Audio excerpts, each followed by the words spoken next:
Il est sur notre plateau, candidat aux législatives, évidemment, Samuel. C'est Elad Chakrina, l'invité du temps de parole. Elad Chakrina, bonjour. Oui, bonjour à vous. Actualité bousculée en ce moment. On ne va pas parler du conseil départemental, ce qui s'y passe. On peut en toucher un mot si l'on veut. Aujourd'hui, Armami, a donné son ultimatum. Vous, en tant que républicain, comment est-ce que vous voyez les choses, cette situation au conseil départemental? Vous savez, il y a une belle expression qui dit on ne lave pas son linge sale à l'extérieur, mais on lave son linge sale en famille. Alors bon, chacun peut avoir ses raisons pour dire quels sont ses désaccords. Ça, je pense qu'à mon avis, c'est important de s'exprimer. Nous sommes en démocratie, il est tout à fait normal. Mais maintenant, lorsque justement il y a des tensions extrêmement fortes, il faut aussi prendre le temps de la discussion. Donc essayer de se réunir autour d'une table, essayer de faire en sorte que les choses puissent avancer et non être dans une confrontation publique qui, au final, en fait, ne rend service à personne. Oui, en effet, ce n'était pas franchement le moment, cette affaire, on va dire, Armami Abdoulouassian.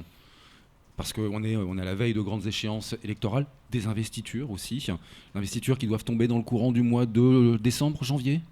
Oui, voilà, décembre, janvier, juste après les primaires. D'accord. Les primaires, parlons-en. Nous avons un courrier, après celui d'Alain Juppé, à l'adresse des Mahorais. Nous avons la lettre de Nicolas Sarkozy, une longue lettre. Quel est votre sentiment sur ce courrier? On rappelle que vous êtes un soutien fervent de Nicolas Sarkozy.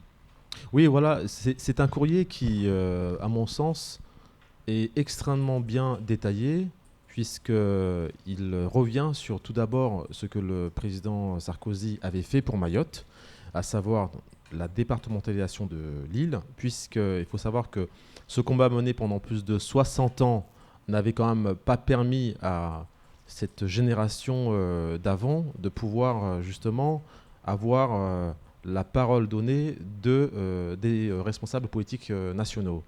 Nicolas Sarkozy l'a fait, et ce, malgré évidemment l'attitude de la droite comme de la gauche qui était hostile à cette départementalisation, une partie de la droite et une partie de la gauche. Il n'a pas tenu compte de cette hostilité. Il est allé jusqu'au bout, malgré le fait d'ailleurs, je vous rappelle qu'il n'avait pas obtenu la majorité à Mayotte en 2007. Et pourtant, il a quand même tenu sa promesse, ce qui montre bien qu'il était au-dessus de cette considération électorale, mais c'était avant tout une promesse qu'il avait tenue, qu'il voulait tenir. Par ailleurs, sur maintenant la question des échéances à venir, des projets futurs, il a parlé notamment de la question du droit du sol dans son courrier. Ce droit du sol, il explique clairement que pour lui, il devrait y avoir une présomption d'acquisition de la nationalité française. C'est-à-dire que si vous rentrez à Mayotte de façon irrégulière, vous n'avez pas, enfant né à Mayotte, vocation à devenir français automatiquement. Ça veut dire qu'il comprend parfaitement bien la situation à Mayotte, puisque nous sommes dans l'un des départements où l'immigration clandestine est la plus élevée. Nous avons quand même, officiellement, ce sont des chiffres, le rapport Sueur, plus de 40% d'immigration illégale, même si nous savons que, évidemment, dans la réalité, ces chiffres-là ne sont pas toujours conformes à la réalité, puisque dans la réalité, nous sommes peut-être à 60% même. Alors, évidemment, les conditions d'entrée à Mayotte sont notamment motivées par la santé, l'éducation, mais aussi l'acquisition de la nationalité française. Et subsidiairement, il y a aussi, évidemment, une immigration pour des motivations économiques.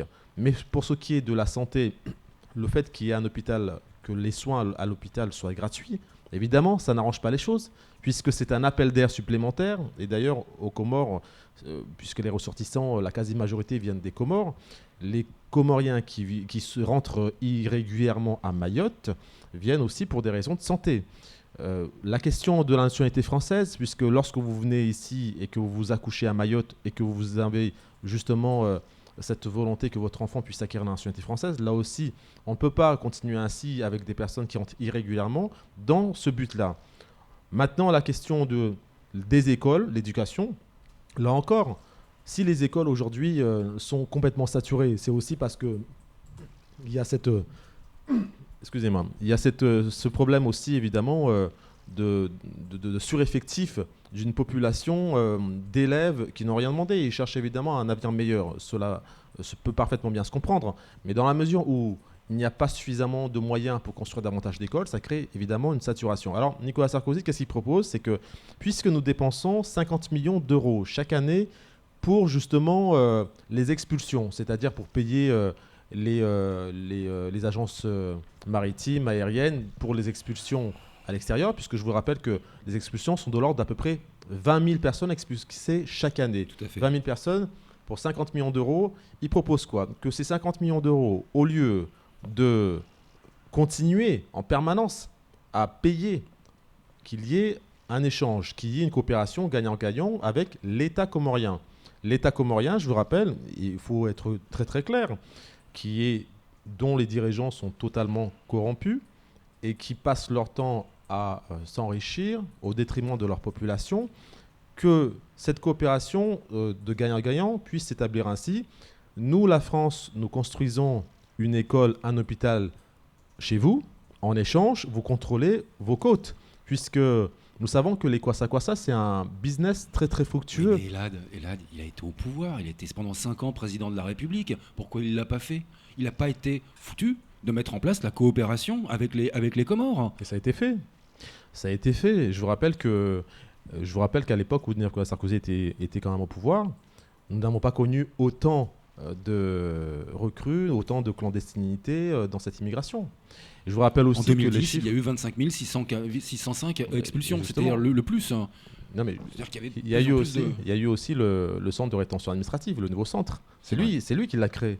C'est Ouais. lui qui a changé. Bon, je ne vais pas revenir sur tous ces projets, le centre universitaire, le CRA, mais tout de même, il y a quand même eu une volonté de sa part de lutter efficacement. Alors, on ne peut pas tout faire en un temps très réduit. 5 ans, c'est court, mais maintenant, il y a quand même eu une volonté de sa part de faire. Il a construit le CRA, il a expulsé davantage, et je vous dirais même qu'à l'époque où il était au pouvoir, les Mahorais disaient aussi que, écoutez, on se sentait plus en sécurité, et on avait beaucoup plus l'impression que justement, il n'y avait pas, on va dire, de venue sur les côtes de l'île, au vu et au su de tous, puisque actuellement c'est un peu le spectacle que nous avons.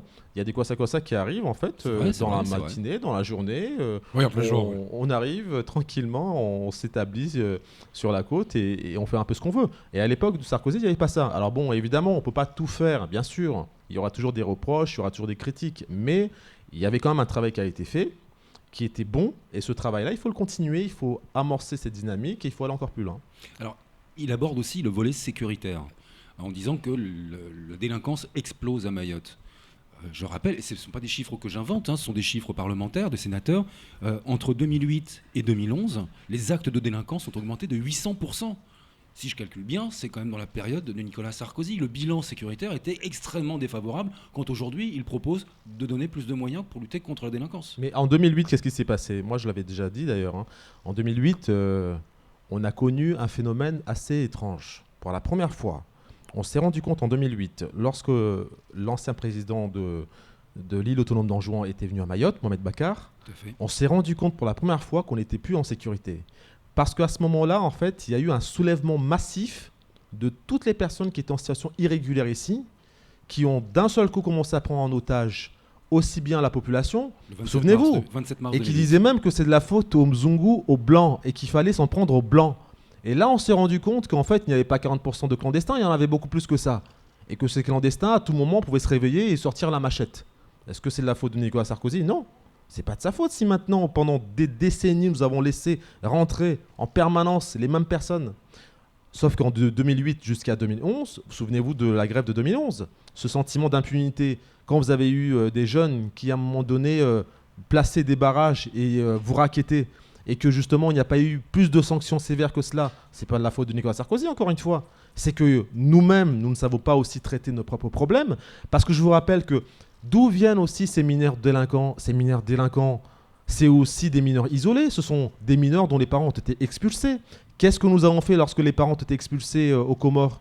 Nous n'avons rien fait. Nous avons aussi dit que, bon, de toute façon, si on s'occupe de ces mineurs-là, eh bien, il va y en avoir d'autres. Non, la solution, ce n'était pas celle-là. La solution, c'était soit de les emmener aussi avec leurs parents, ou soit alors de s'en occuper comme on s'occupe d'un enfant pour éviter, évidemment, que ces mineurs, ça donne à des actes de délinquance, puisqu'aujourd'hui, ce sont surtout eux qui posent problème. Donc, ce n'est pas non plus de la faute en permanence au national.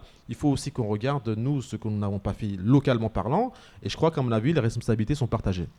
Moi, je voulais, excusez-moi, revenir sur l'histoire de on construit un hôpital, une école, etc. Les Chinois ont construit un hôpital et il est vide, il est fermé. Qui gère, dans votre vision, qui gérerait ces structures? Parce que si c'est pour les confier à l'État comorien, on le voit avec l'hôpital chinois, c'est un échec total. Et il est flambant neuf, cet hôpital. Oui, mais bon, déjà, je pense qu'à mon avis, il faut bien que les auditeurs et téléspectateurs comprennent que il ne s'agit pas de philanthropie, hein, parce que la manière dont on va l'avancer, on va construire des hôpitaux. Ouais. Non, c'est pas de la philanthropie. On en a marre de cette immigration clandestine.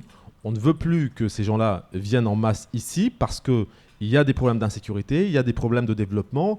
Et aussi, on sait que les autorités comoriennes sont des voleurs. Je pèse mes mots, hein, puisque ce sont des corrompus qui prennent l'argent public qui est envoyé par l'Europe. Donc, le fait qu'il y ait une dépense publique pour construire un établissement en échange justement du contrôle des frontières, ça veut dire qu'en fait, c'est pour limiter qu'une population qui est désœuvrée et qui viennent sur nos côtes parce que justement elle est dans une situation de détresse, qu'on puisse évidemment avoir encore plus ce genre de détresse. Maintenant, pour ce qui est du fonctionnement de l'hôpital, eh bien ce sont des hommes et des femmes. C'est une coopération. Vous avez Médecine du Monde, vous avez aussi des ONG. vous avez des ONG, vous avez un certain nombre d'organismes qui peuvent faire fonctionner un hôpital.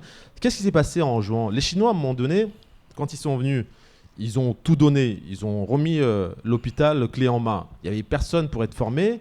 Et en plus de ça, le matériel était aussi écrit en chinois. C'est un peu compliqué de pouvoir aussi faire fonctionner un hôpital avec un matériel écrit en chinois. Donc là, nous ne sommes pas dans le même cas de figure. Vous savez qu'il y a une relation historique avec les Comores. Bon, tout se passe très très bien. Tout s'est bien passé à un moment donné. À d'autres moments où c'était un peu plus compliqué. Là, ce dont nous avons besoin, c'est d'avoir un président qui tape du poing sur la table, qui dise aux autorités comoriennes, je dis bien aux autorités comoriennes, parce que évidemment fuir son pays et venir jusqu'à Mayotte parce que pour des raisons de santé ou d'éducation, je peux comprendre que voilà, une population qui est désœuvrée, elle fuit. Ça peut s'expliquer. Je ne dis pas que je l'accepte, je dis juste ça peut s'expliquer. Mais c'est pour ça que je m'en prends aux autorités comoriennes, à l'État comorien qui laisse faire et qui justement affame sa population. Donc c'est nous, dans notre cas, c'est d'avoir un président de la République française, un futur en tout cas, nous l'espérons, qui taperait du poing sur la table et qui dira à ce moment-là que maintenant ça suffit. Ça suffit. On ne va pas s'amuser à dépenser 50 millions d'euros chaque année alors que vous n'avez pas d'hôpitaux, vous n'avez pas d'école, vous n'avez pas de développement économique. Vous ne pouvez pas éternellement être un État dans la mendicité. Parce que c'est bien de ça. L'État comorien est actuellement dans la mendicité en permanence. Je fais du chantage sur ma monnaie française pour avoir quelques 10 millions d'euros, 5 millions par-ci. C'est la mendicité. Il faut un peu arrêter avec ce raisonnement extrêmement bas. Donc c'est de dire, il faut avoir un discours responsable. Nous, vous contrôlez vos côtes. Le business du Kwassa, c'est 7 millions d'euros chaque année pour justement ceux qui sont dans ce milieu, puisque ce n'est pas seulement les fabricants de Kwassa, c'est aussi d'autres autorités qui justement s'en mettent plein les poches. 7 millions d'euros chaque année. Donc on arrête, on vous construit ce qu'il y a à construire, et nous, ça nous permet évidemment de pouvoir mieux contrôler vos frontières comme nos frontières. Ouais. Alors, la lettre de Nicolas Sarkozy, qui est longue, hein, tout de même, c'est une longue lettre adressée aux Mahorais, se penche aussi, donc de l'immigration, on l'a dit, de la sécurité, mais aussi sur le développement économique, et répond aux attentes du MEDEF, notamment, et de la CGPME, c'est-à-dire la création d'une zone franche globale. Ça aussi, c'est quelque chose de très important. Oui, extrêmement important, parce que vous savez que nous avons de très petites entreprises à Mayotte qui souffrent énormément. Les entreprises, de manière générale, à Mayotte souffrent, et ça, on ne met jamais l'action suffisamment dessus. Et évidemment, ça fait longtemps que le MEDEF demande, mais comme aussi la CGPME, qu'il puisse y avoir des zones franches. Alors, moi qui suis dans le privé, évidemment, j'en suis extrêmement satisfait, puisque vous savez que nous, nos petites structures, ont besoin, évidemment, d'un peu plus, on va dire, de souplesse, de flexibilité pour pouvoir recruter et embaucher. Donc, le fait même de penser l'économie de cette manière-là, parce qu'il faut dire aussi qu'est-ce que c'est qu'une zone franche, c'est évidemment la possibilité pour une société d'avoir un allègement fiscal assez considérable, voire même parfois une exonération fiscale. Et ça, c'est très important parce que ça veut dire qu'à partir du moment où justement vous n'avez pas ces charges justement fiscales, vous avez moins de charges salariales, vous avez évidemment plus de trésorerie, donc vous avez plus de possibilités de pouvoir recruter un salarié et l'embaucher. Donc c'est un signe très très clair et justement envoyé au secteur économique pour qu'il puisse y avoir une création d'emplois. Et d'ailleurs, je vous rappelle que dans ce courrier, il dit quoi? Il dit qu'il faut libérer le potentiel formidable touristique aussi. Tout à fait. Dans ce potentiel, qu'est-ce qu'il entend par là? C'est que nous avons tous les atouts pour réussir. Nous avons les plus belles plages quasiment, j'ai envie de dire, de cette région. Nous avons évidemment un paysage formidable. Nous avons tous les atouts. Et c'est la raison pour laquelle il faut maintenant tout déblayer. Déblayer, c'est quoi? C'est lutter contre l'immigration clandestine, c'est lutter contre l'insécurité, c'est de permettre à nos entreprises, où justement on sait que les entrepreneurs font un travail formidable, il y en a beaucoup qui se saignent énormément et pourtant ils tiennent, beaucoup en tout cas pourraient mettre la clé sous la porte et pourtant ils tiennent quand même depuis maintenant des décennies. C'est leur dire, bon bah écoutez, maintenant on va vous donner un coup de pouce, un coup d'accélérateur parce que maintenant il faut libérer l'énergie à Mayotte, il faut que Mayotte commence à décoller. Alors, en conclusion, la lettre est très complète, elle est très longue, encore une fois, c'est vraiment un message adressé aux Mahorais, mais en même temps, elle est très incomplète. On ne parle pas ni d'égalité réelle, on ne parle pas de santé, on ne parle pas d'éducation, on ne parle pas de fiscalité. Enfin si, on parle de la fiscalité, un petit peu.